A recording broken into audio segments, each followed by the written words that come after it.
This episode is brought to you by DistroKid. When you think about businesses that are selling through the roof, like Skims or Allbirds, sure, you think about a great product, a cool brand, and great marketing. But an often overlooked secret is actually the businesses behind the business, making selling and for shoppers buying simple. For millions of businesses, that business is Shopify. It's home of ShopPay, the #1 checkout in the world. You can use it to boost conversions up to 50%, meaning way less carts going abandoned and way more sales going through to checkout. Upgrade your business and get the same checkout Allbirds uses. Sign up for your $1 per month trial period at shopify.com/income, all lowercase. Go to shopify.com/income to upgrade your selling today. Shopify.com/income.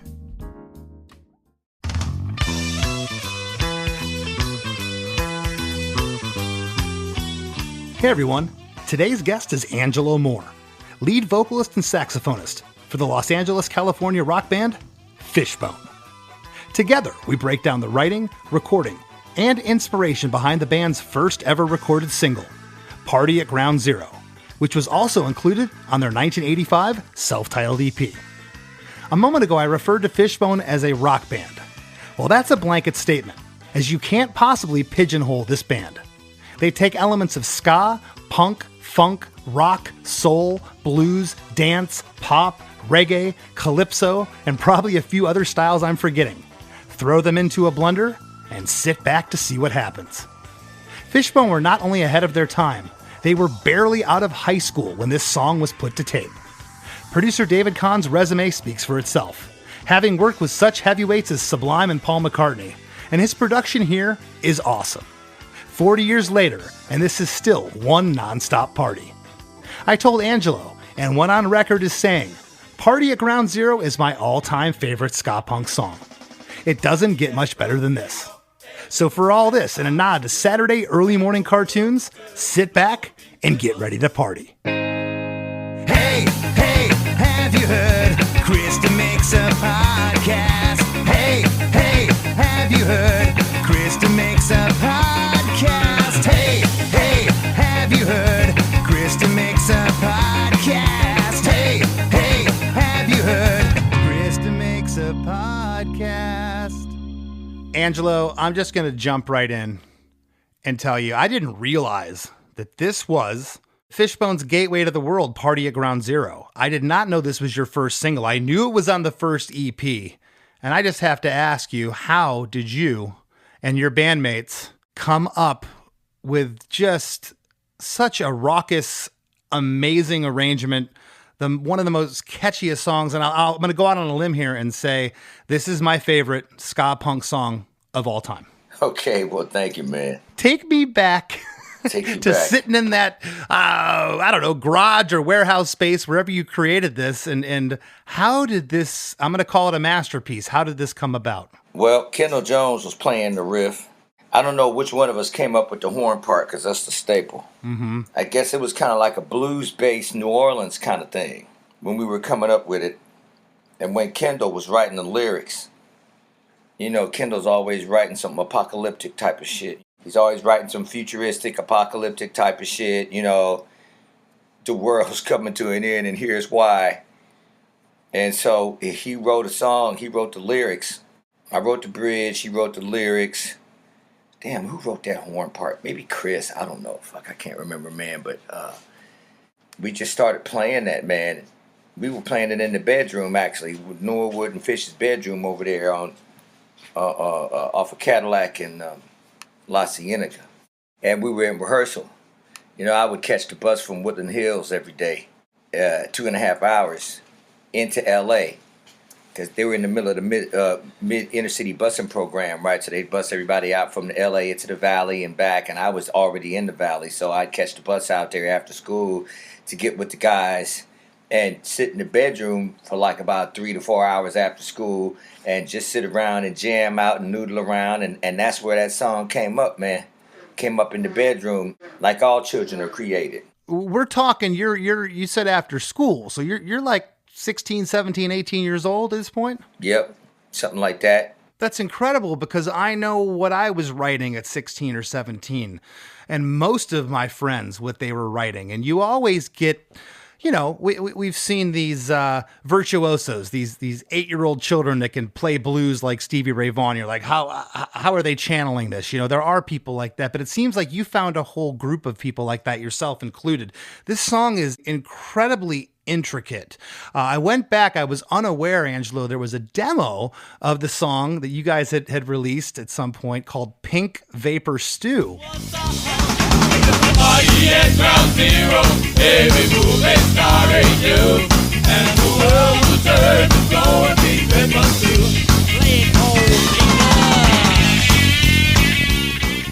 Pink Vapor Stew, yeah.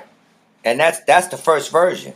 That's the first name, actually. The name of it was Pink Vapor Stew in the beginning. That was my title, because I thought to myself, well, when the world comes to an end, or our society, and the bombs drop and we got a dictator, and, well, wait a minute.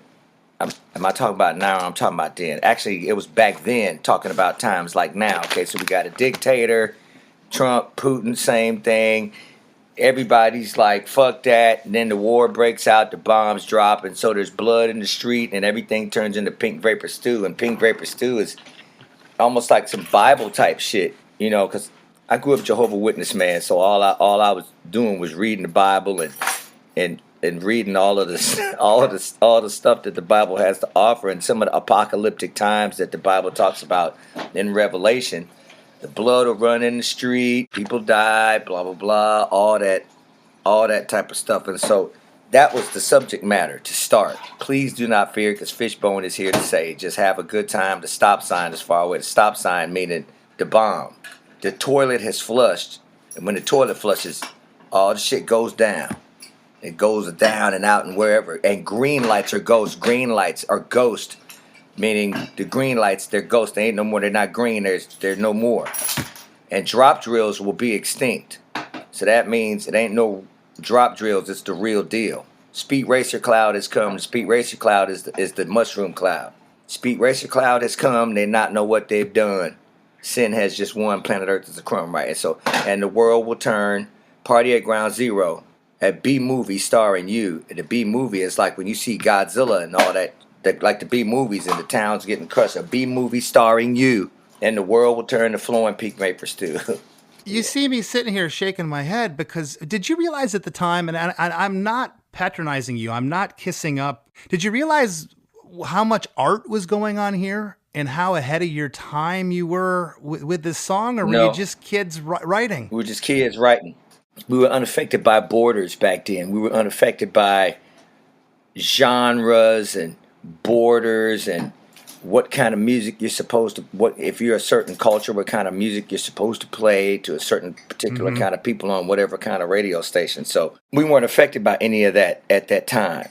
And so we were just playing and writing because we simply liked music, period. Well, and if you look at the bands that you guys were playing with back then, I mean, you would jump from Beastie Boys to the Chili Peppers to Jane's Addiction to the punk acts to the ska bands. I mean, it was really hard to pigeonhole the band, because especially something like this music, I said it's my favorite ska punk song, but it's so much more than that. Well, yeah, it's blues, man. There's a lot of swing and blues and stuff like that, and Mardi Gras up in there, yeah. Yeah, I hear Jamaican, I hear Hawaiian type vibes with the guitar. I hear old rock and roll in the guitar solo. We're gonna get to all this. I'm excited, man, because this is incredible. Yeah, well, that's been the one that we play. We've been playing it every night ever since the band started, man. I could probably count the times on one hand that we haven't played that song live. Well, the demo, Pink Vapor Stew, when I went back, everything's there. I just kind of feel like maybe producer David Kahne just kind of brought everything together when you guys got in the studio, because I even read some comments. Some people say, oh, this is the best version. I prefer the version we're going to break down from the record. I think it took everything from the demo, but man, there is an energy here. I feel like I'm in the room with you guys. This was recorded 40 years ago. It sounds urgent. It sounds awesome. Want to comb through it. The song is 6 minutes and 31 seconds. I know in the video, the whole intro was about 1 minute and 12 seconds. I think it was chopped. It just started when the fast ska guitar came in. But the intro is a little tom roll and a bass slide in that brings us into the track. The intro is 44 bars that has this super suspenseful vibe, Angelo. It's like the theme song for a 60s or 70s detective show. Yeah, like Get Smart. Yes, yeah.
Think about this, man. Think about all the cartoons that you were looking at that time, right? Johnny Sacco, oh God, man, it's endless. Bugs Bunny, all the Warner Brothers tracks, Carl Stalling, all that type of stuff. What was the one with the sheriff? I tear those Mises to pieces. What was that one? That was another one. Oh, I tear those Mises to pieces. Damn. Yeah, but that too. That too. Tom and Jerry, all that music. So all that music during that cartoon era, because that's all I know, that's all I watched during that time. And I'm pretty sure all the rest of the fellas were looking at all the cartoons and stuff. All that music was soaking in anyway. So when we started to play music, when we started to play it back, a lot of that stuff was coming back out of us, right along with all of the jazz that we grew up on and the funk and the soul. We didn't discover ska and reggae till later on down the line. In one breath, someone that hears this for the first time might say, well, how is this connected to the next part? I can't imagine this song without the beginning. It's just this ramp up for 1 minute and 10 seconds before all you-know-what breaks loose. And it just turns into this, after that, a 5-minute party. But from that point, the first 4 bars are drums, bass, and a stereo guitar lick. That lick I'm calling the hook. That yes. Right, yeah. Which is very nursery rhyme, cartoonish. Totally, yeah. Yeah. And if you look back at nursery rhymes, what were they designed for? They were designed for us to remember them. They were all 3 notes. They were all super easy, and this is very indicative of that. Bars 9 through 12, I hear a theremin joining the party. It was a keyboard at the time because I didn't discover the theremin at that time. You didn't? Wow. I discovered the theremin when Fishbone did Chim Chim's Badass Revenge. It was that late, because Chim Chim's wasn't until, 94? Yeah. Okay. Somewhere around there. I thought that was the theremin there. Okay. On the back half here of the intro, we get this atmospheric, spacey synth that is there along with that keyboard part that I thought was the theremin. And then a really fast strummed guitar that sounds kind of Hawaiian Jamaican. I'm like, again, from the beginning the song starts, there's all these flavors coming in just constantly. Yeah, the jazz horns. Ba ba da ba ba ba da ba ba da da. That's Get Smart. Da da da. Dun dun dun dun dun dun diddle diddle diddle diddle diddle diddle bap bap bap. And plus, man, we were listening to a lot of rockabilly at the time too. A lot of rockabilly. Reverend Horton Heat, the Blasters, Johnny Burnett, Screaming Jay Hawkins, Chuck Berry. You guys ever into Dick Dale? Yeah. I mean, Dick Dale was in the picture. He wasn't up in the forefront, but I know that he was in our world of music listening. Okay. Yeah. Yeah, he was interesting. He had the rockabilly, but he was more surf. He was more surf, I would consider. Yeah, which was cool. After the part that we were calling the Get Smart part, that fast guitar, we get 4 bars of a super funky organ before it all comes crashing into this descending guitar riff, which then the next song pretty much starts. It's followed by upstroke clean guitar along with bass guitar and drum stabs to bring us in to chorus 1, the first chorus.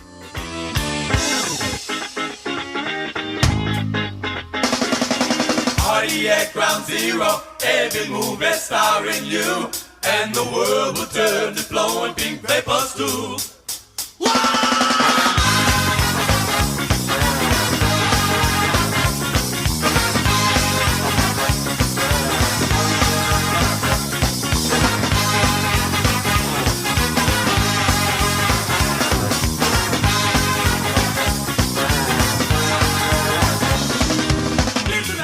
It just cranks up. I mean, the BPM goes up to the tempo probably goes up 5 or 6 or more clicks here. It really bumps up, and that guitar. And then when it comes down, the first vocals you hear, and you kind of started talking about them earlier, but I'm going to read them. And if you don't mind setting them up for us, what's happening here, Angelo?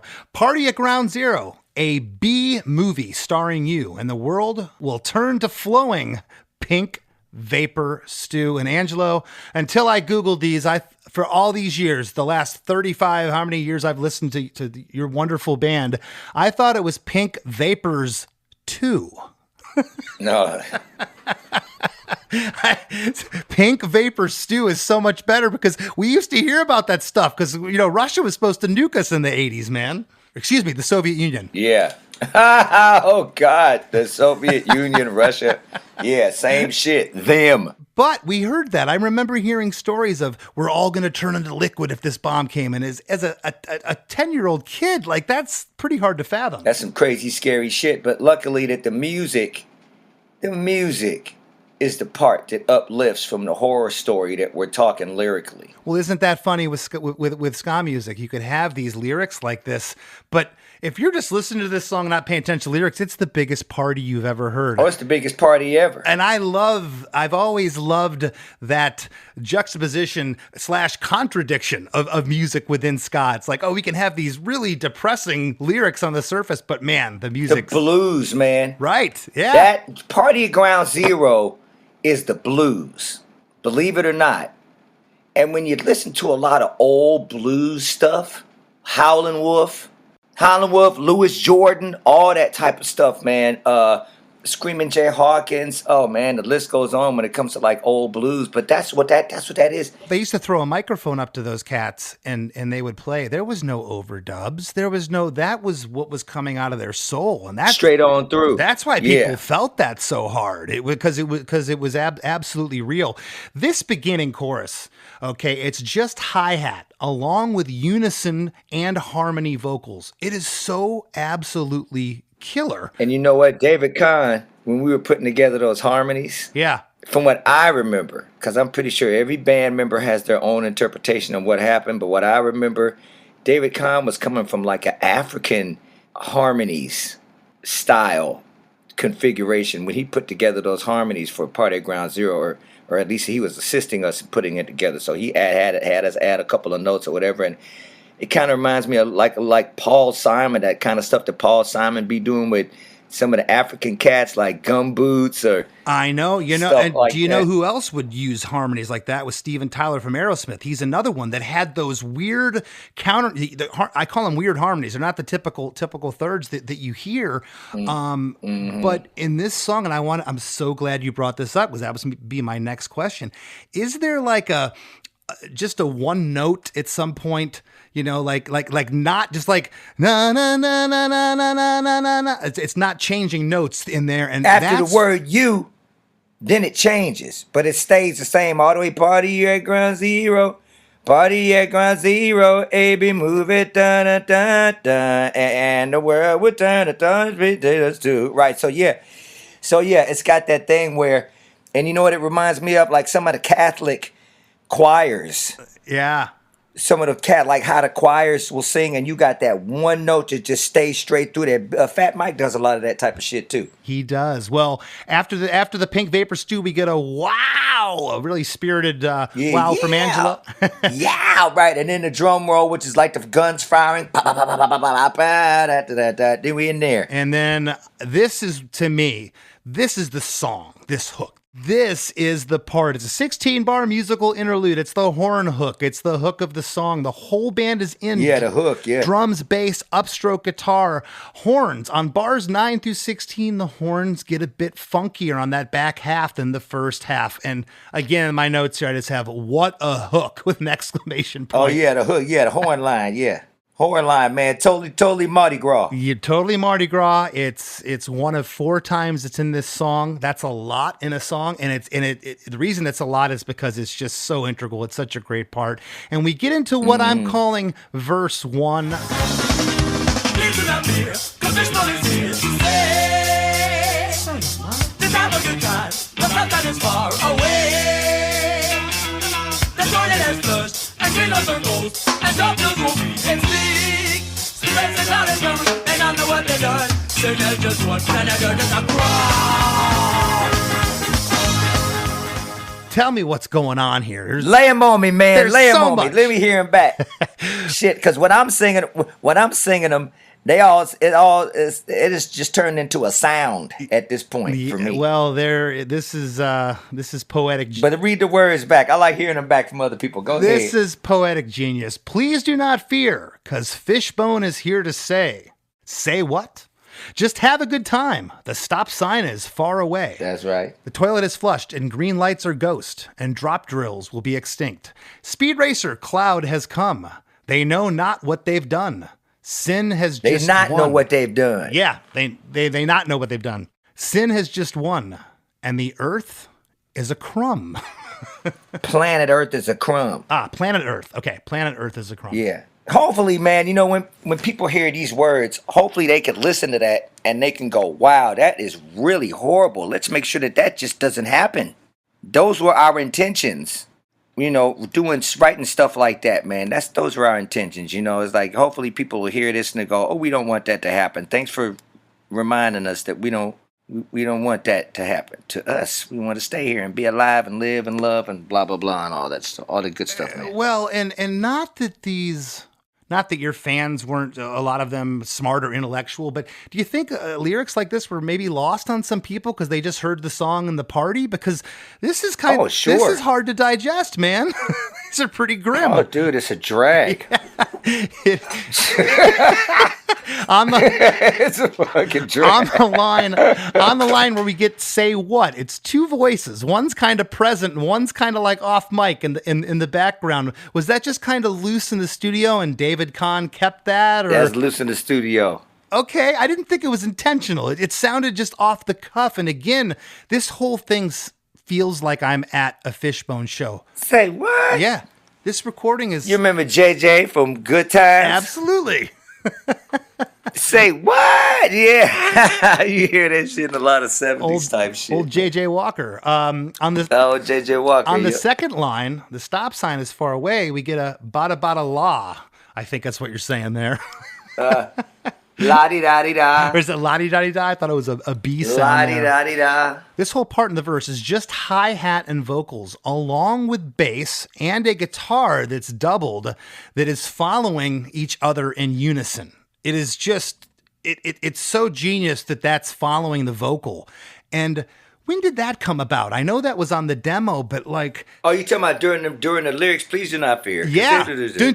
All that? Yeah. It's jazz to me. Well, it is jazz. It's straight jazz. Yeah. And actually, when I think about it, it's some stuff that Sugarfoot kind of inspired probably at that point. Sugarfoot, man. You know who Sugarfoot is from the Ohio Players? Mm-hmm. Yeah, well, yeah, of course. Sugarfoot, when he would solo and sing with his solos, that's one of the things that inspired me to put that together like that, man. Sugarfoot from the Ohio Players. Or Johnny Guitar Watson, when they be playing, or who else plays and sing at the same time? George Benson, Mm-hmm. Yeah, all them blues guitar players that be singing and scatting with they solos. It's just so good. I mean, we're like at a minute and 40 seconds into this song right now, and it's just, the arrangement just keeps getting better. And I'm trying to figure out 6 minutes and 31 seconds how you guys figured this out, because man, it would have drove me crazy. The whole thing is so catchy. I'd want all the parts to be more, you know. I want all the pieces. Yeah. It's just awesome. So again, I'll say it again. So inventive and cool, and the sporadic placement of kick drum, tom, and snare hits are absolutely perfect in this verse. When you get to Planet Earth is a crumb, crumb is growled. And then we get in to musical interlude number 2.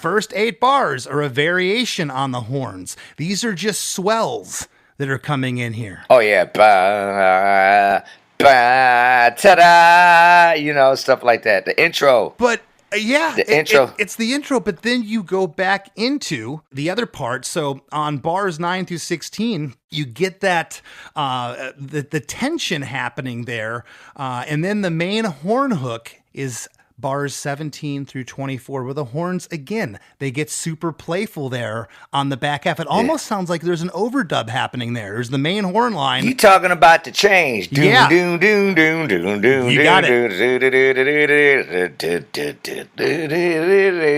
Right? Yeah. And that's where the trombone solo, that's the trombone solo in there. Okay, so that's what's happening over that. It's so cool. Well, the solo's next, and here's my next question. During the trombone solo for 8 bars, you say, "Play it, boy wonder," but later on, we got "Play it, Goldfinger." Now, I would think That's the guitar. I would think Goldfinger would be for the trombone, having his finger on the gold trombone, it'd be reversed. Right. Doing that whole thing with the trombone. Play it, boy wonder.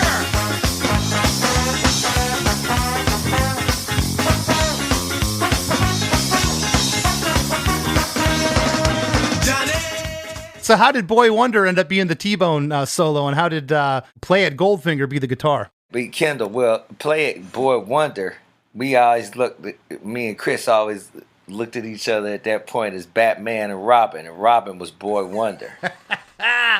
So who said that? Was that you? Because it sounds like some nerdy white kid from the Valley. That was me pretending to be a nerdy white kid from the Valley. Did you plug your nose? Hello?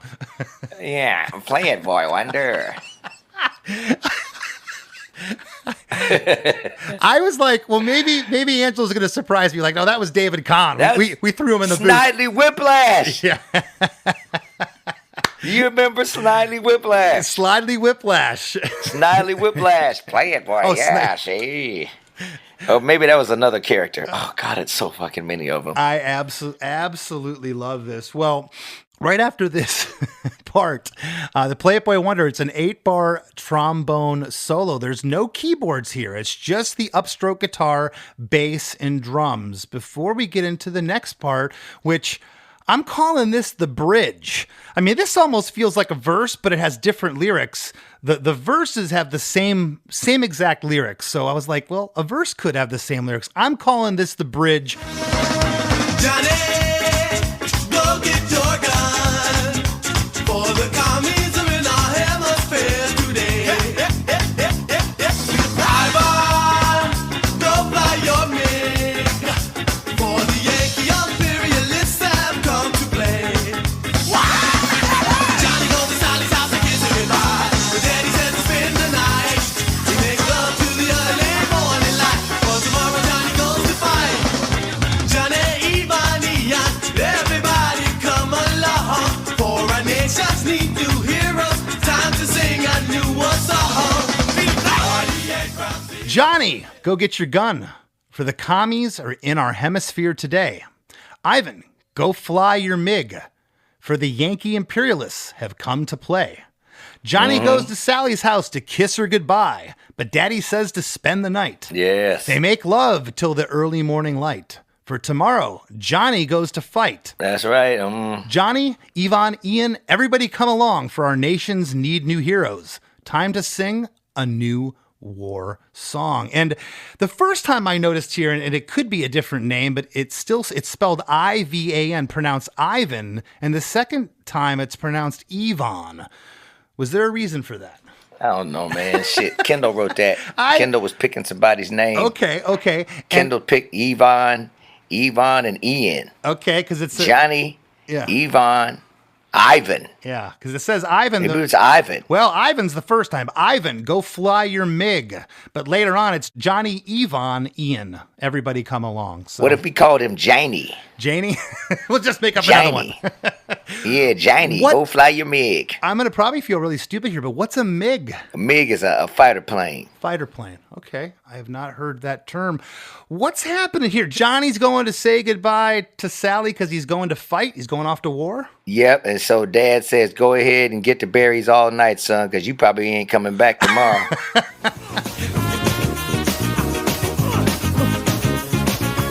Hey, everybody. We'll be right back with lots more with Angelo Moore after a few words from our sponsors. Looking to elevate your music career? DistroKid is a digital music distribution service that enables musicians to distribute their music to online stores and streaming platforms such as Spotify, Apple Music, YouTube Music, Amazon, Tidal, and many more. DistroKid collects earnings and payments, sending them to you, the artist. With DistroKid, artists unlock a world of possibilities. From easily paying collaborators with splits, to securing your music with DistroLock, DistroKid covers all bases. Plus, you can promote your releases with Hyperfollow and create eye-catching visuals with a Spotify Canvas generator, all for free. But that's not all. Introducing the DistroKid app, now available on iOS and Android. Artists can manage their releases, view streaming stats, and withdraw earnings, all from the palm of their hand. And for those looking to perfect their sound, check out Mixia. With its simple interface and customizable mastering options, artists can make their music sound polished and professional within minutes. And don't forget about Instant Share, DistroKid's newest feature. Share large files securely with collaborators, producers, and more, ensuring your music streams at the highest quality. Ready to take your music to the next level? Download the DistroKid app and explore their suite of tools today. Plus, listeners can enjoy 30% off their first year by visiting distrokid.com/VIP/demakes. That's distrokid.com/VIP/demakes. Save on Cox Internet when you add Cox Mobile and get fiber-powered internet at home and unbeatable 5G reliability on the go. So whether you're playing a game at home, Yes, cool. or attending one live, you can do more without spending more. Learn how to save at cox.com/internet. Cox Internet is connected to the premises via coaxial cable. Cox Mobile runs on the network with unbeatable 5G reliability as measured by Ookla LLC in the U.S. 2H 2023. Results may vary, not an endorsement. Other restrictions apply. This episode is brought to you by MeUndies. Underwear drawers are like the Wild West. You never know what you're going to pull out or what shape it's in. So upgrade your collection with the buttery soft comfort of MeUndies. MeUndies' signature fabric is as soft as a warm hug from your favorite sweater. Plus, it's breathable and oh so comfy, making it ideal for all-day wear. Get 20% off your first order, plus free shipping at MeUndies.com/Spotify with code SPOTIFY. That's MeUndies.com/Spotify, code SPOTIFY. When the game tips off, the NBA action is just beginning on FanDuel, America's #1 sportsbook. Because FanDuel is your home for NBA live betting. However you want to play, now is the perfect time to join. Make every moment more with FanDuel, official sports betting partner of the NBA. 21 plus and present in Virginia. First online, real money wager only. $5 first deposit required. Bonus issued is non-withdrawable bonus bets which expire 7 days after receipt. Restrictions apply. See terms at sportsbook.fanduel.com. Gambling problem? Call 1-800-GAMBLER. This President's Day, upgrade the look of your home without breaking your budget. Save up to 50% site-wide on new window treatments at Blinds.com. Blinds.com makes it easy with free virtual consultations on your schedule and samples delivered to your door fast and free. With over 25 million windows covered and a 100% satisfaction guarantee, you can count on Blinds.com to deliver results you'll love. Shop Blinds.com's President's Day mega sale now for up to 50% off site-wide. Blinds.com. Rules and restrictions may apply.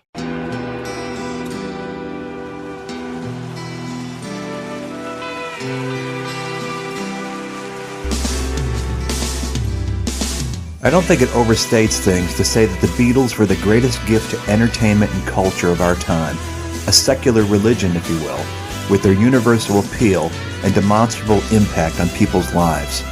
I'm Robert Rodriguez, host of Something About the Beatles. With every episode, I speak with historians, musicians, artists, and Beatle witnesses, all in the service of fresh insights into the most joyous cultural entity the world has ever known. I hope you'll join me and listen to Something About the Beatles, now on Evergreen and wherever you get your podcasts.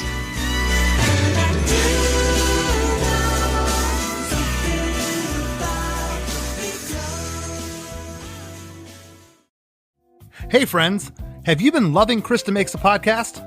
Well, spread the love by leaving a 5-star review on Apple Podcasts and Spotify. Don't hesitate to share what you enjoy about the show in an actual written review on Apple Podcasts. Not only does it help more people discover us, but we often read reviews in the wrap segment of the show. It's a quick, cost-free way to support us and takes just a minute of your time. Your reviews mean the world to us and help us keep the podcast thriving. Thank you for being a listener, and thank you for being a friend.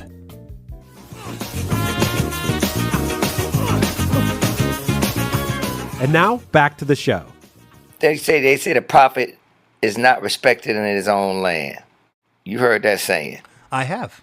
So this is one of the examples where a prophetic group of guys like Fishbone, we put together a prophetic song and message like this. How many years ago now?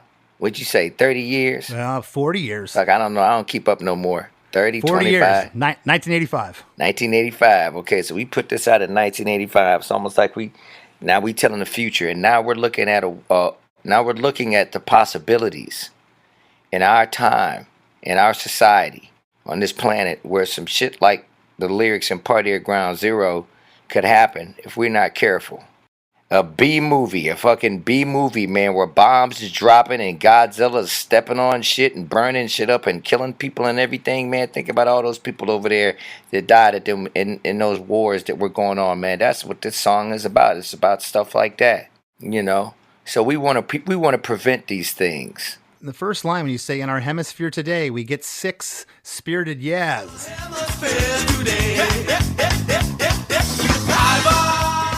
Yeah, oh yeah, that's Dirty Walt, side busting. Oh, it is? Okay. That's Dirty Walt, side busting, yeah, because you know, James Brown had a side, remember James Brown had a side buster.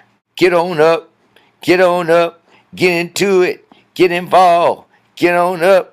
Come on, y'all. Get up, hey. Let's talk about that, because that hype man, I always called that you're talking about. That's the hype man, yeah. That's kind of like what's going on here in the first couple lines. You have that toasting, and I'm not very good at toasting, but the... Oh, yeah, all that. That whole thing. That's happening, and that's an art form. People that can do that, great. And I've met a couple of them, man. Lars Nylander from Skank and Pickle. He's one of the best toasters I've ever heard in my life. He knows how to do this thing. He knows how to do it. On the line, Johnny goes to Sally's house to kiss her goodbye. The band just...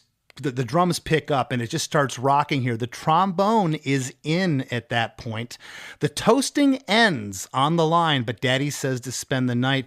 This whole section in the bridge, the drums, bass, upstroke guitar, and upstroke keys are here the whole time. On the last line, the drums break down for the last 2 lines here, starring at Johnny, Yvonne, Ian. Everybody come along, for our nations need new heroes. Time to sing a new war song. It breaks down again, reminiscent of the first 2 lines, and the toasting comes back here on these 2 lines, just on those 2. It wasn't in the middle section here, which I thought was really interesting. And do you recall how that came about? Was it there through the whole thing? And when David Kahne went to mix it, he left some of them him out, or who knows? Well, oh my God, did David Kahne leave anything out? That's a whole nother podcast right there.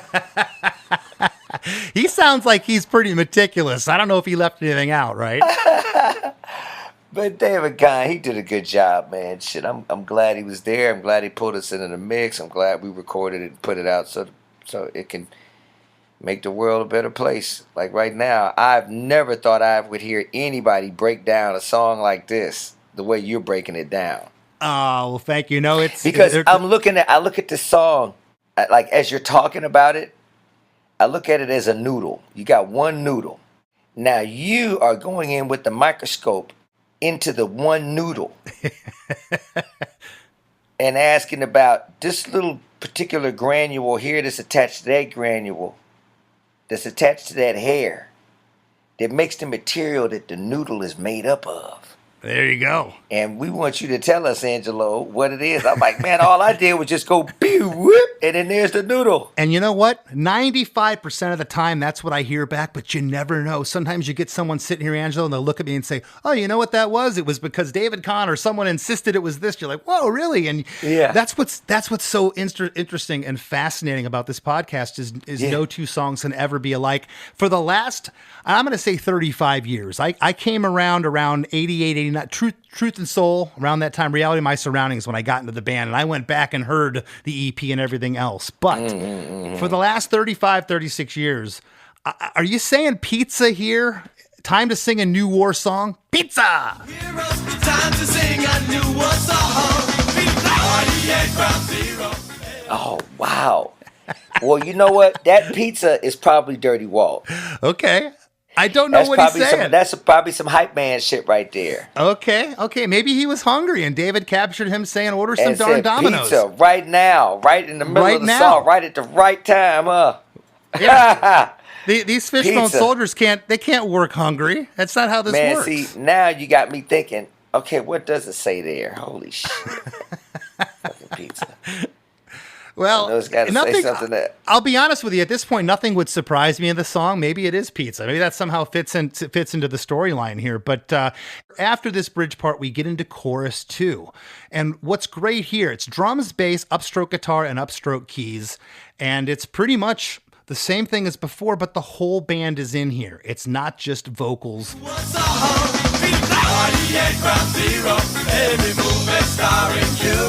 As the world will turn to gold, remember to play it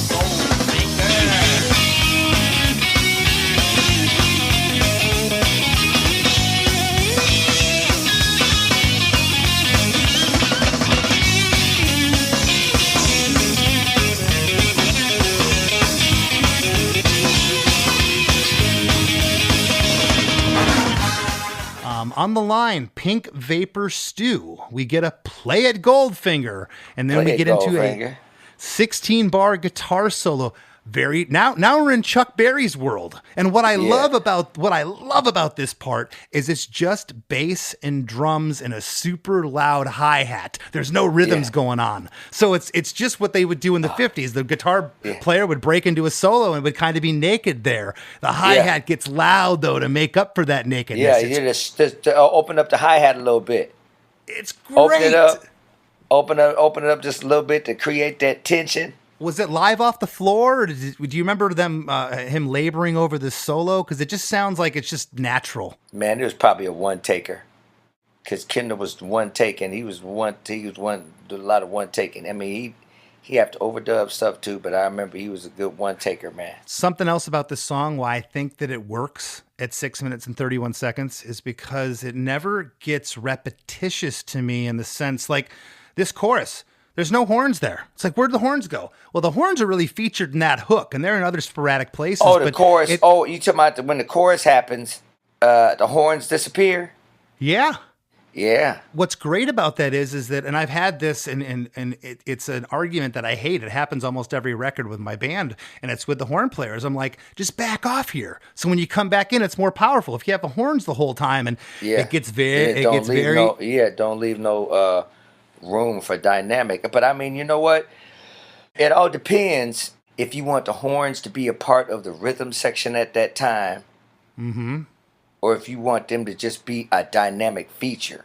And in Party at Ground Zero, the horns are a dynamic feature, just like the chorus, like the vocals of the chorus are. The vocals of the chorus are a dynamic feature because it's just them and rhythm section. And then when the horns come in, it's just horns with no vocals to distract it. So it's like either or. It's kind of like a pretty black and white song when you think about it. Yeah, and I still think because you wrote it that you're thinking of it like that spaghetti piece that's kind of linear. And this song is just so much bigger in my mind than it is yours, I guess. Yeah, I didn't write it. Oh, dude. Okay. There's a version of this song, and it's a dub version. What? It's out there. It's a dub version out there, right? And it's like after the whole song goes through, then when it gets to the end, this is not a charade. This is not a charade. Yeah. Then it goes, boom, there's the big explosion, right? And then the song comes back in and the song starts and goes over again. But this time, all the vocals are gone. It starts out with drums. Then it's just like bass and drums for a while. Horn splash. It kind of like it's a dub version, man. Because I thought to myself, this song need to have a dub version.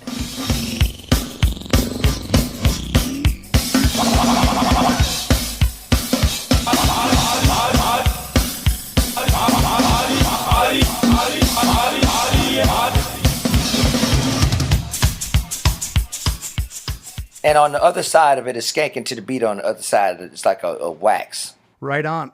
After the guitar solo, it's followed by the horn hook yet again for 16 bars. This is the third time that we've heard it. The back half horns get really playful again.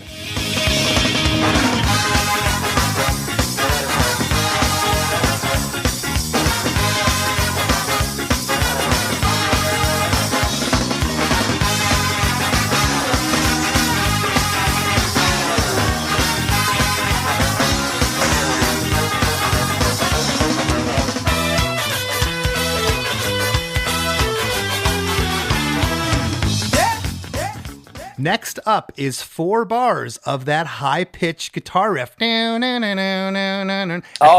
interlude, the revisit of the intro real quick, yeah. But this, okay, the riff from the very top of the song comes back in. But what's crazy, Angelo, is how urgent and rushed it sounds here because the intro was at a way slower tempo. So when you're hearing this, it almost sounds like you're playing a 33 record on 45. Yeah, it gives it that effect.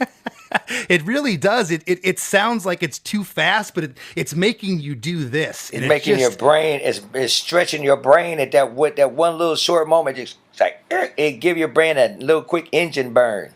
And then back to normal again. What do they call it? Sensory deprivation. Yeah, sensory deprivation, yes. In the music.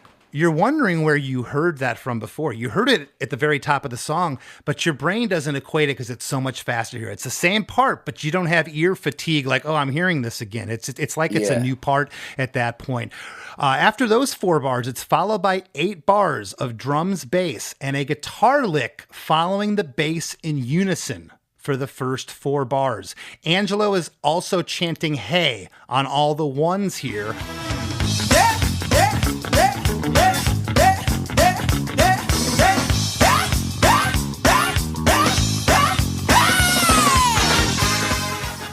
But that's not me. Oh, that's not you chanting that. That's Dirty Walt. Hey! Oh, that's Dirty Walt, the hype man. He's back there. Okay. Yeah. Bars 5 through 8. The guitar then stops following the bass. It goes to single upstrokes for the last 4 bars, and the hays get way more urgent before, surprise, surprise, we get into the 4th musical interlude, the main horn hook. Yes, this part is so catchy. It's here again for another 16 for another 16 bars, and on bars 9 through 16 again, it gets more detailed and playful.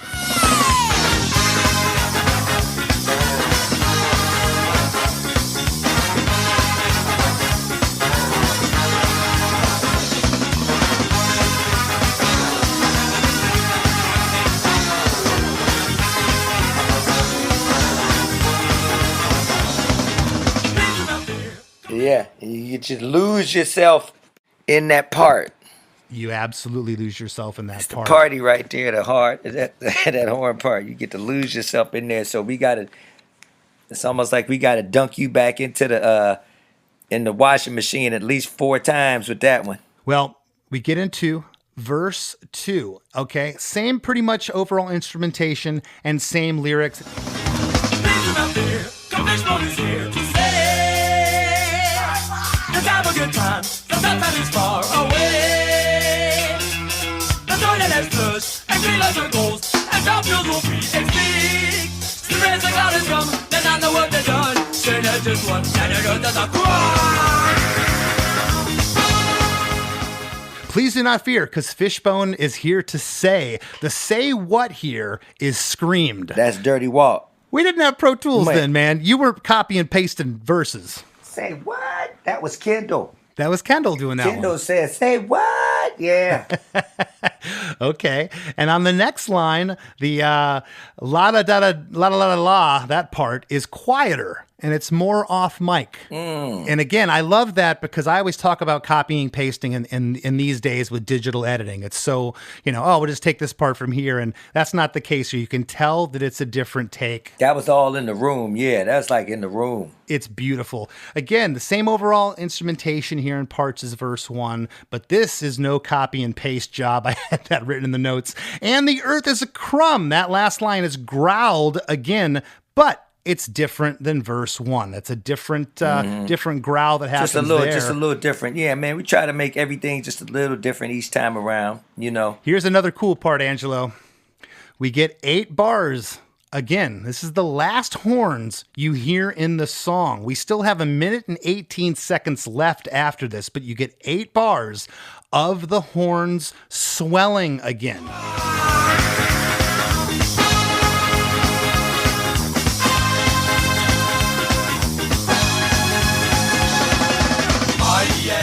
Okay, it's the same part that comes after verse 1. Now it's coming after verse 2. From 5 minutes and 12 seconds to 6 minutes and 31 seconds, the end of the song, there's no horns. The last minute and 18 seconds of this song, there's no horns.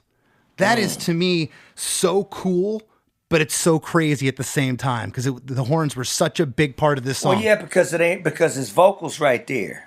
If you would have told me, though, before I got the microscope out that there wasn't horns for the last minute and 18 of this, I would have told anybody they were crazy. And I've heard this song a million times. I was convinced in my mind that the horns were there. Now I'm looking at it The horns is going to come in again, huh? Yeah. And I think that, again, that's one of the many things that makes this song so unique. We get into chorus 3. It's drums, bass, upstroke guitar, upstroke keys. We get another chorus with the same lyrics. This time, it's just kick and hi-hat hitting at the same time. Wait a minute, though. Every time you say keys, I keep thinking to myself.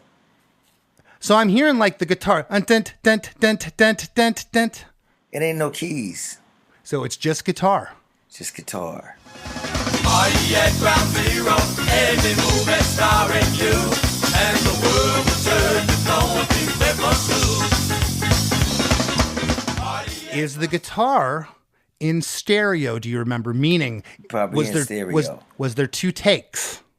Because I'm hearing it on the right and the left. I didn't know if it was one take. And when I say right and left, I thought over pan to the right, it was keyboards with the guitar doing the upstrokes. Dent, dent, No, dent, dent. they had just, it was just guitar, and it was, I think it seems like it's straight up the middle.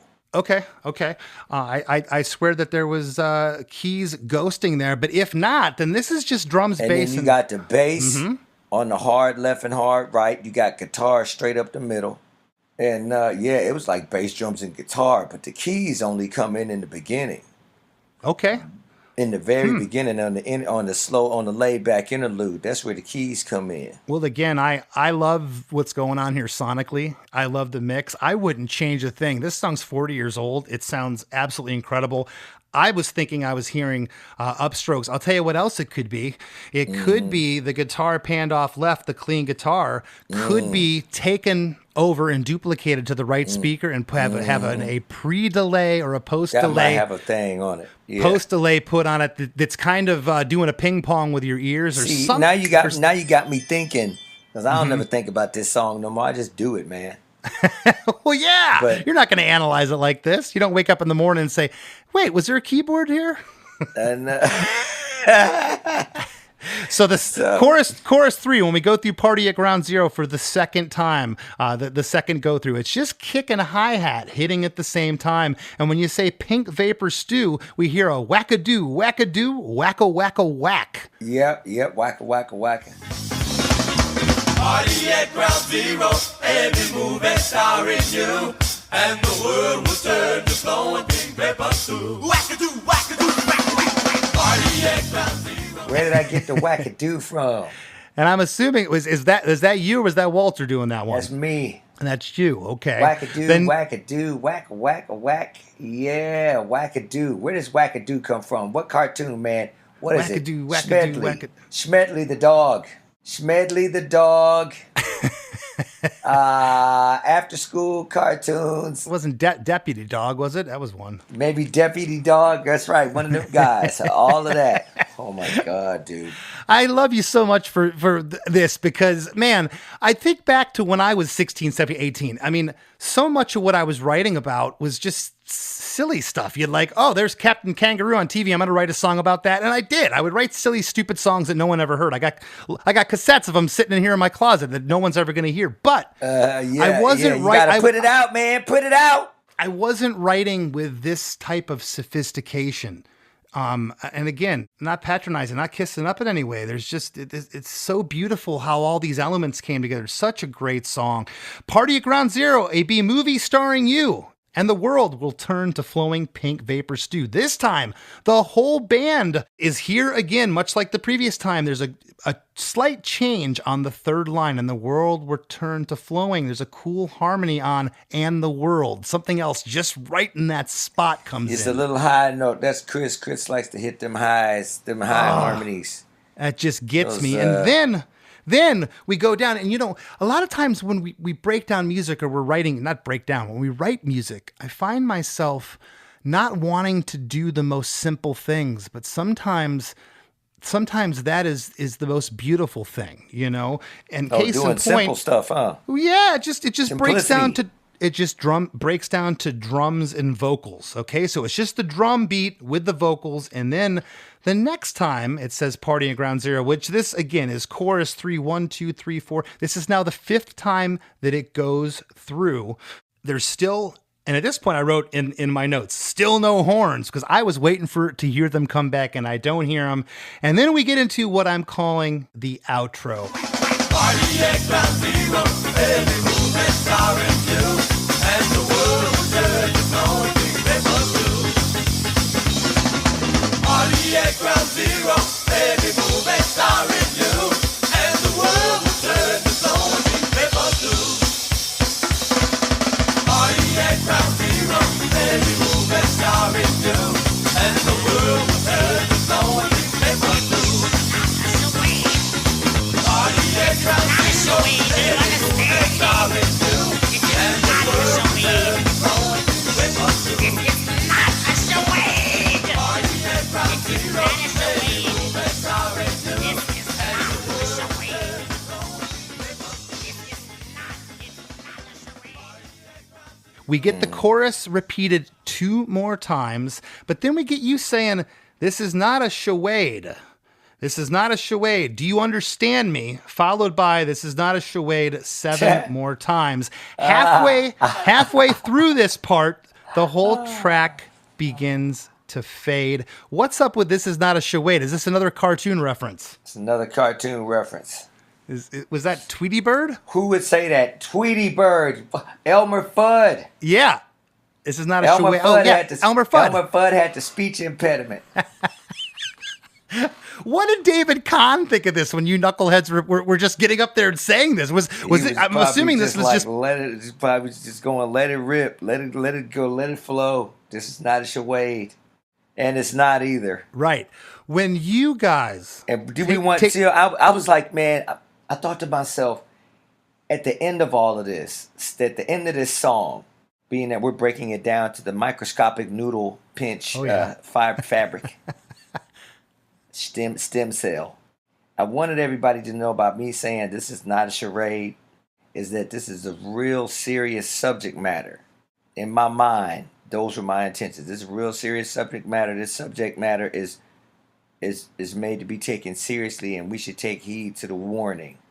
And this is not a charade. Before we break, a couple things.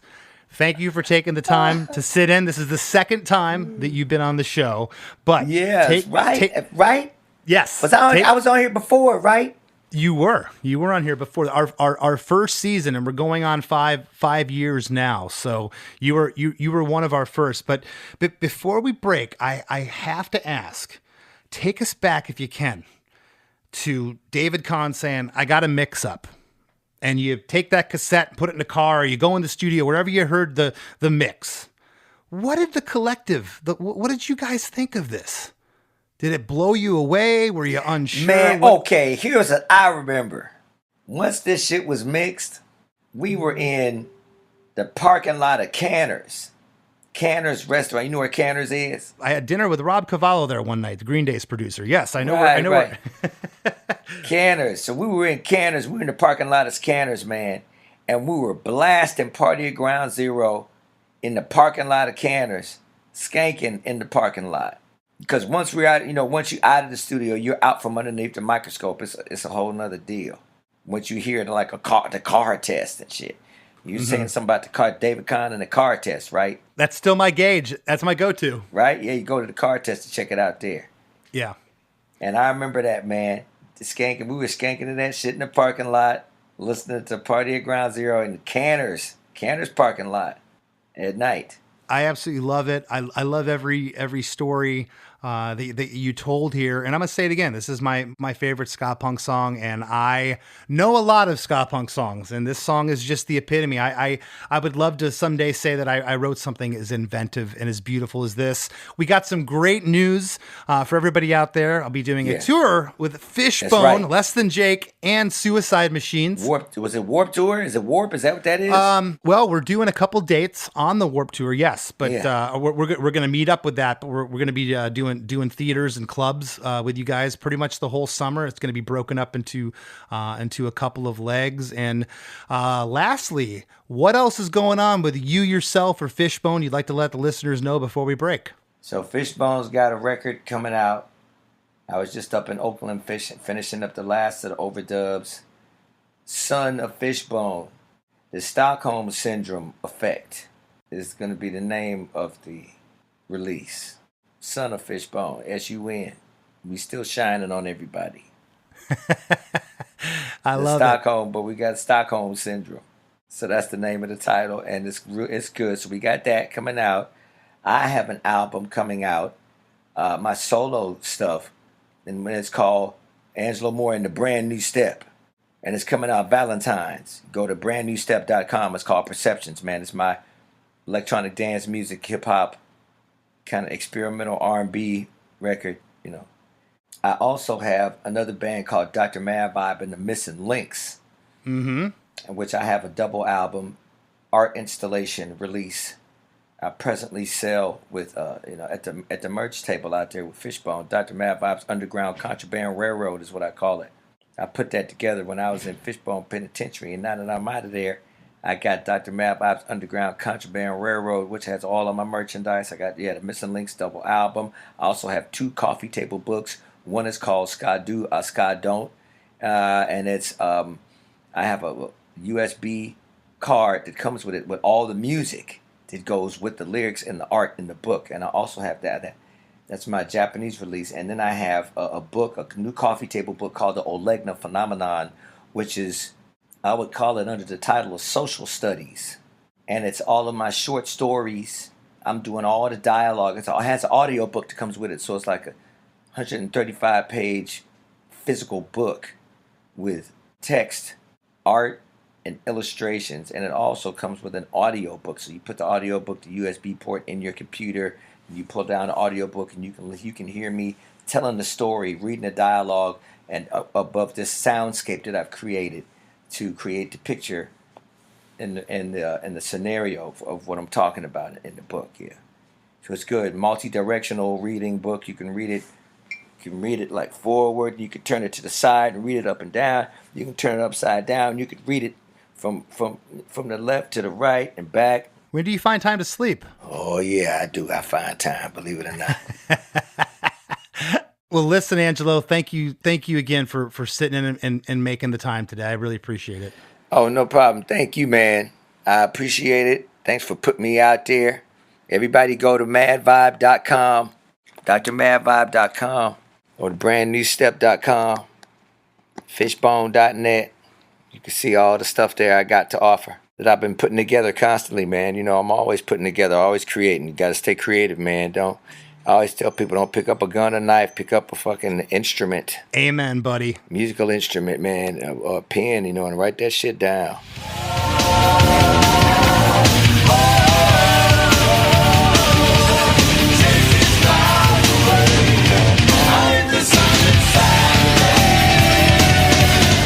Hey, everybody, I hope you enjoyed that conversation with Angelo Moore, but don't go anywhere. We got the band you might not know coming up, and then Chris and I are going to talk about this episode, so we'll be right back after a few words from our sponsors. Hey, this is Steve Choi, host of the Musicians Guild podcast, part of the Sound Talent Media podcast network. Within the four walls of the Musicians Guild, we'll be discussing the habits, idiosyncrasies, experiences, and general psychology of my friends and peers, all involved with music in various capacities. Listen and subscribe at soundtalentmedia.com. Bowie, Dylan, Marley. You've heard the names and maybe you've heard their songs, but what about the stories behind the records that made titans of music like these so universally loved and important? Join me, Josh Adam Myers, host of The 500, as each week I go through a different album from Rolling Stone magazine's 500 Greatest Albums list from 2012 with an incredible lineup of comedians, actors, and musicians talking about how the music has impacted their lives. New episodes of The 500 come out every Wednesday. Listen now wherever you get your podcasts. Hi, I'm Daniela Clark. I'm Barbara Ann Wild. And we are the Honest AF Show. Our podcast is real, honest conversation with our celebrity friends and pros. Covering our anything but average rock and roll lifestyles. All while tackling the hell that is aging and the battle of beauty. Oh yeah, nothing is off the table. The Honest AF Show is available wherever you get your podcasts. Every listener to Too Much Effing Perspective knows that my co-host Alan Keller is a music nerd. And right up there in his pantheon with the Beatles and Elvis Costello is The Clash. So Alan, it's one thing for you to be a nerd, but how did you rope in a cool guy, 311's Nick Hexum, into a full-on Clash geek fest on our show? Well, first of all, Alex, it was your idea. Oh, right. Second, Nick actually jammed with The Clash's Joe Strummer in a supergroup that included Flea and Tom Morello. Okay, well, there is that. And finally, one member of The Clash cited This Is Spinal Tap, the reason our show even exists, as his favorite movie. Which one? Hey, if you want to find out, you got to listen to Too Much Effing Perspective. That's Too Much EFFING Perspective. The only podcast you crank up to 11. Hey, what's up? This is Blake Weiland. I'm the host of the Tone Mob Podcast. It's a show where I interview guitar people about guitar stuff. We talk about their pedals, their amps, their accessories, their preferences, all that stuff, as well as a healthy dose of whatever comes up. Topics have ranged from aliens to addiction and anywhere in between. Oh yeah, and pizza. We're definitely going to be talking about pizza. So get the show wherever you're listening to this podcast at. Just search The Tone Mob in your search bar and it will pop right up. Come join us. We're having a lot of fun. Thanks for checking it out. One Hit Thunder is a podcast where we both celebrate and have a good laugh about bands and artists that had just one hit that we all know. Each week, we're joined by a guest from the world of music or comedy to learn more than you ever thought you would about some songs that you can't forget. And we decide if they brought the One Hit Thunder or were nothing more than a one-hit blunder. Look, if you listen to the show, you're probably going to laugh, and I guarantee you're going to crush next time the bar has music trivia. Tag Team, Jane Child, Meredith Brooks, Looking Glass, Sean Mullins, Eiffel 65, EMF, Crash Test Dummies, Crazy Town, Chumbawamba. We have hundreds of episodes in our back catalog and a new episode each week, so pass the Dutchie, make sure you're connected, and subscribe to One Hit Thunder wherever you get your pods. As we near the end of the show, here's a band you might not know. Welcome to this week's Band You Might Not Know. If you'd like your band to be considered for Krista Makes a Podcast, email your best song via MP3 only and a short bio to bandyoumightnotknow@gmail.com. This week's featured artist is Jeremy Ray and the Howdy Men, a punk rock band from Atlanta, Georgia, featuring none other than former Less Than Jake saxophonist Darren Newfer. The band is led by Jeremy Ray on vocals and guitar, along with other veterans of the Atlanta punk scene. Here's a snippet of their song, Xavier's Blues. And I said, oh my God, your father's words, I wish they could have gone unheard.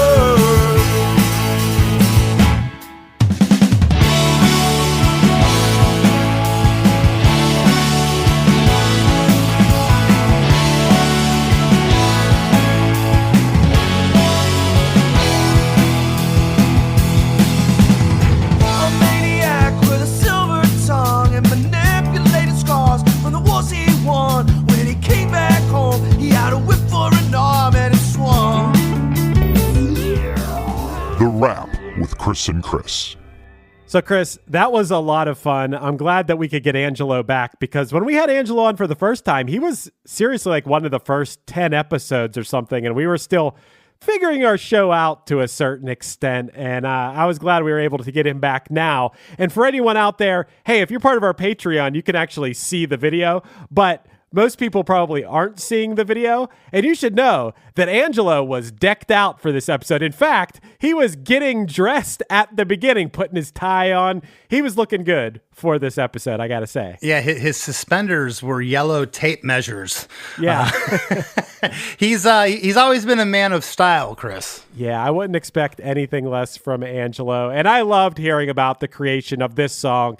It's a classic. This is an absolute stone cold classic. And I loved hearing so much about the fact that I really didn't think about it too much before I started doing the research and notes that I send to you before the episode, that these guys, they were just kids when they were making this. It's amazing to think that. Well, that's why I went back and asked us. He said we get home from school. Yeah. You don't say I got home from school, college. It's usually I got home from school when you're, high school, right? Right. And I'm thinking, well, 85, yeah, kind of makes sense. I mean, these guys were on the forefront of this sound, but, at the top I said in one breath, this is my favorite ska punk song, but there is so much more under the hood here, Chris. There's swing, there's rock and roll, there's dance, there's soul. Again, I don't know. First song, I know what my first song sounded like. This is the first song they created. The lyrics are just so almost highbrow. I even asked Angela, I said, how many of your fans, and I'm not suggesting your fans are stupid in any way, but did this go over their head? And, even I've listened to the song for over 35 years. I still had some lyrics that I thought, like Pink Vapors Stew. I thought it was Pink Vapors, plural, too.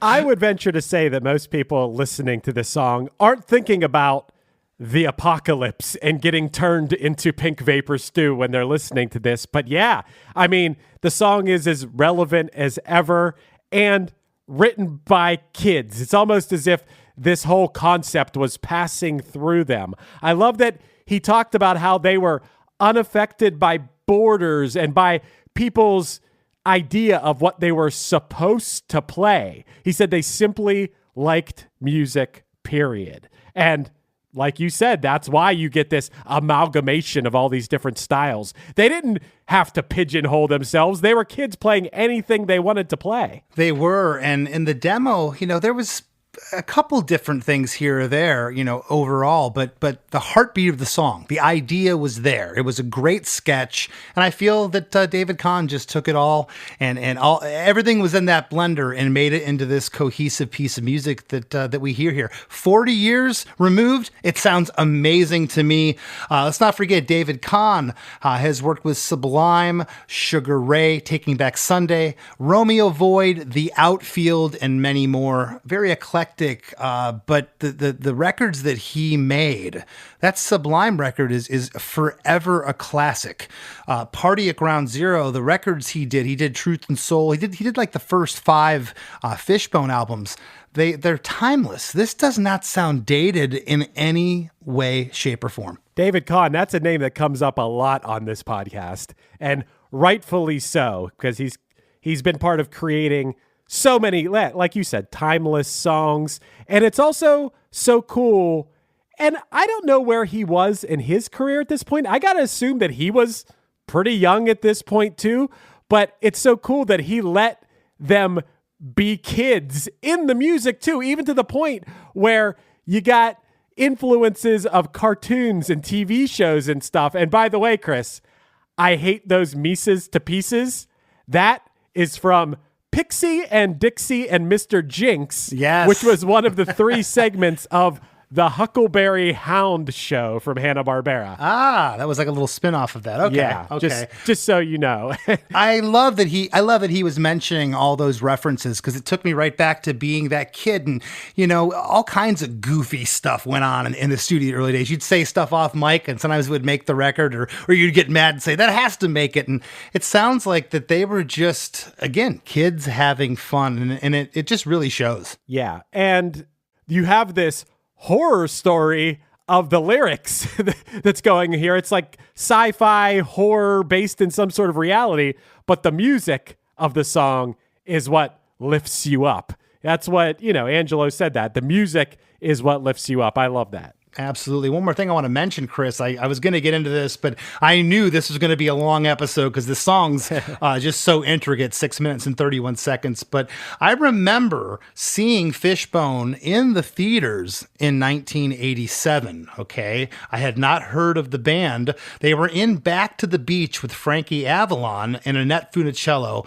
They performed a song called Jamaica Ska on the beach. And I just remember thinking it was kind of cheesy. The movie was cheesy to begin with. And it wasn't much long after that. I saw Fishbone on MTV on their next record, Truth and Soul, which very cool. Angelo he's always on. Let's put it that way. There's no off switch with Angelo. What you get is what you get, and cannot wait for that tour with them and the Suicide Machines this summer. That's such a good tour. That's so good. I'm so excited for that tour, man. And I would be excited to hang out with Angelo. I think that seems fun. And that Back to the Beach movie, it's so funny you bring that up. I remember watching that movie with my cousins. My younger cousins loved that movie when we were younger. And I always saw Fishbone. That's probably the first place. Yeah, definitely the first place I ever saw Fishbone. That's so funny. That's so great. And if the world was fair, Chris, Party at Ground Zero would be a massive, massive hit, enjoyed by the global masses, but we get to be the underground ska punk kids that get to love it. And this song is a hit. It's a hit to me, and it's a hit definitely to their fan base. Hey, go over to KristaMakes.com and join our Patreon. Chris, tell them all about it. Yeah, our Patreon. That's where you can get, first of all, the second you sign up, you get a giant back catalog of hundreds of episodes of the After Party. If you've never heard the After Party before, you can scroll back on Krista Makes a Podcast. Over the years, I've probably put 10 or 15 of those episodes on the main feed, so you can go check them out. We do things about music history. We do trivia.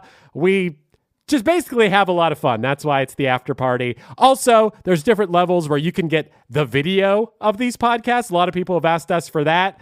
And, you can go check it out. If you want to see Chris and the guests' smiling faces, check that out. And one more thing I want to stress, Chris, about it is that even if you're not sure if you want to do it or not, go join as a free member. Check it out. I put a couple things on there to check out that you can check out for free.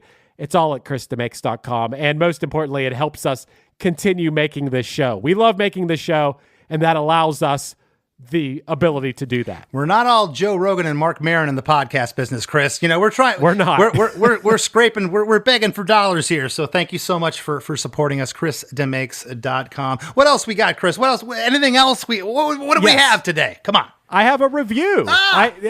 You want me to read a review that we got on Apple Podcasts? I would love to. And we read these for a couple of reasons. We appreciate each and every one of you supporting the show.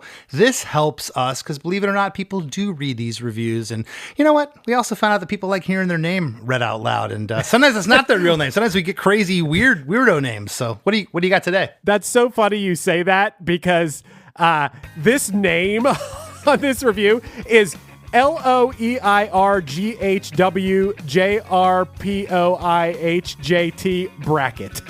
That is the name of this one. Well, thank you, bracket. Yeah. Lower our push. But anyway, this person gave us 5 stars and 3 gold medals and said, I really like your show. I thought it was just me that likes these kind of details and what it is that makes a song so tasty. Now I know I'm not crazy. Wow. That's all I love that. Love that. Short and simple. What was the three awards? What was that all about? They gave us the emojis of 3 gold medals. Oh, 3 gold medals. Okay. So 5 stars and 3 gold medals from whoever this person is. Thank you, person who just basically banged on your keyboard for your name. That's awesome. And thanks to each and every one of you that keeps supporting our little show. It'll be 5 years this June that we've been around because of you. We appreciate it. And also, want to thank Mr. Angelo Moore for sitting with us today, and we'll see you next week. One Hit Thunder is a podcast where we both celebrate and have a good laugh about bands and artists that had just one hit that we all know. Each week, we're joined by a guest from the world of music or comedy to learn more than you ever thought you would about some songs that you can't forget. And we decide if they brought the One Hit Thunder or were nothing more than a one-hit blunder. Look, if you listen to the show, you're probably going to laugh, and I guarantee you're going to crush next time the bar has music trivia. Tag Team, Jane Child, Meredith Brooks, Looking Glass, Sean Mullins, Eiffel 65, EMF, Crash Test Dummies, Crazy Town, Chumbawamba. We have hundreds of episodes in our back catalog and a new episode each week, so pass the Dutchie, make sure you're connected, and subscribe to One Hit Thunder wherever you get your pods. The world is facing urgent, monumental issues, and you may be considering a career change where you can make a global impact, even if you don't know where to begin. In the heart of Washington, D.C., gain world-renowned expert knowledge and a global network as you pursue a master's degree and turn your new passion into practice. Thousands of the world's leaders found their purpose at the George Washington University's Elliott School of International Affairs. Are you next? The number you have reached is 100.7 WMMS. It wasn't just a radio station, it was a lifestyle. Cleveland is a rock and roll city for sure. Yeah! Down! The Wrath of the Buzzard. WMMS. Cleveland. The rise and fall of one of the most iconic radio stations in America. Profiles. The Wrath of the Buzzard. PROH Files. Subscribe now wherever you get podcasts.